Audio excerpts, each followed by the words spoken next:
Tonight, we'll be tackling about trifocalization of Philippine education. But before that, let me introduce myself to you. I am Glenifer D. Hervasio from Group 4. During the reign of President Ferdinand Marcos, education in the Philippines had a 10-year development program, 6 years elementary and 4 years in high school. In 1972, the Department of Education became Department of Education, Culture and Sports, or DECS. We can notice that in the moniker of the nation's education, agency education is a significant agent and includes training the Filipino youth, instilling in them not only fundamental knowledge but also core values and attaining sound mind and body through physical activities. This will move in an MSA briefly constitution that illustrated the role of TECS, which was to supervise the revised secondary education program. According to the constitution, the aims of Philippine education is to foster loves the country, teach the duties of citizenship, and develop moral character, self-discipline, and scientific, technological, and vocational efficiency. During the span of 1970 to 1978, 3 comprehensive educational studies were conducted. In 1970, there was a Presidential Commission to study Philippine education, or PCSPE.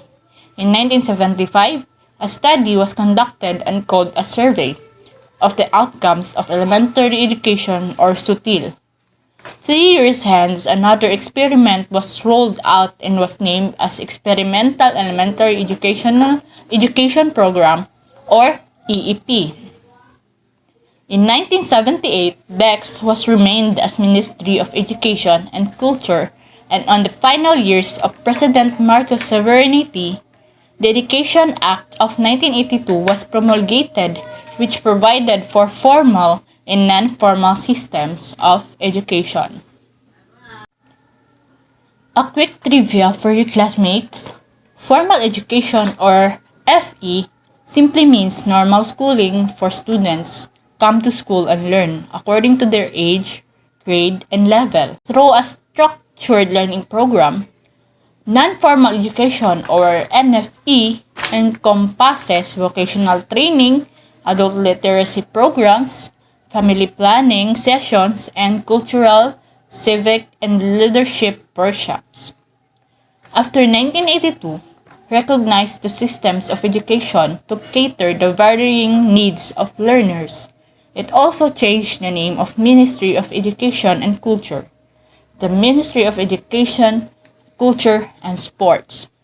2 years after passing the Education Act, the results of the study mentioned a while ago gave way to the creation of new elementary school curriculum, or NESE, or new secondary education curriculum, or NSEC. These curricula are the first research-based education perspectives of the country. During the implementation, the Ministry of Education, Culture, and Sports has a sole responsibility for policy formulation, planning, budgeting, program implementation, and coordination in all levels of formal and non-formal education in the country. This means that it manages all levels of education, basic, secondary, and tertiary. The ministry also supervised all the education institutions in public and private sectors. If you think this is a humongous task, yes, it is. According to statistics, the Philippines has more than 15,000 schools in the private and public sectors. Even if we reduce it to have to get a context way back in the 1980s, that is still 25,000 schools to be supervised by only one government agency. A year after the ascension of Corazon Aquino to the highest position of the country, the Ministry of Educational, Culture, and Sports was revamped again to Department of Education, Culture, and Sports, with overcrowding of responsibilities in mind. The Congress convened a Joint Congressional Commission in Education or EDCOM. That said, for the impetus for the Congress to pass Republic Act 7722 and Republic Act 7796, creating the Commission on Higher Education or CHED and Technical Education and Skills Development Authority or TESDA. The aim of the creation of these governing bodies is to dilute the excess of multifarious duties by recommending the trifocalization of the organizational structure in the education sector, creating a triangle model of governance. Under this policy, which took effect in 1994, the government mandated specific supervising authorities to three distinct bodies: DEX for basic education, TESDA for technical and vocational education and training, and CHED for higher education. DEX may sound strange to you because that is the penultimate name of Department of Education or DepEd after its final naming in 2001. Under so-called trifocalization approach, the mentioned agency comprised the government's education for you to see.